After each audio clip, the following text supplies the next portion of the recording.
Zelenski'nin Putin'e bil bağlap bolmayanını Prigojin'den sorap görün diyen sözleri nişana değdi.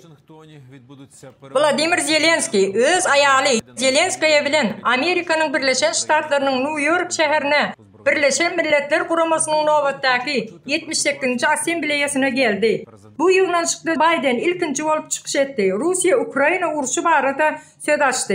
Bu uruşu Rusya Federasyası istese Kıyıskıvat'ın içinde tamamlap bilecektiği barada üstün çıkıp geçti. Asambleyaya katnaşan ehli devletlerin vekillerini Ukrayna'nı koldamaklarını Rusya tarafından Ukrayn halkının devamlı genosit edilmeğinin önünü almaya çağrış etti. Many seats in the General Assembly Hall may become empty if Russia succeeds with its treachery and aggression.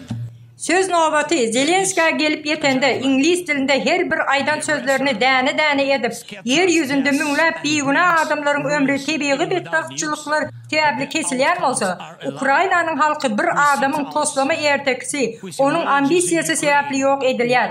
Eger Rusya bu söwüşde ýeňis kazanaýsa, bu zalda oturanlaryň ýarşy bolmaz. Putin'e ýadro ýaraglaryny ynanyp bolmaz. Oňa bil baglap bolmajagyny Prigojin'den sorap görüň diýip sözüni tamamladı. Yıllar boyu ölü cesetlerin üstünden ätlep gelýän Putin, eger Ukrayna'daki uruşy meýletin tamamlasa, onun öz ayağına özü palta urdugy bolýar. Bu meselede Putin'in ize edip bilmejegi köremälim. Tarihi söwüşlerde bir döwletiň üstüne çödüş edip ýeňişsiz çykan hökümdarlaryň hiç birim diri galdyrylmandygy tarihlardan belli. Putin özüniň diri galdyrylmajagyny aynadan aýdyn görýär. Onun ömrü häzirki Ukrayna'daki kanlı urşa göz gönü bağlı bolup dur. Яка може реально допомогти.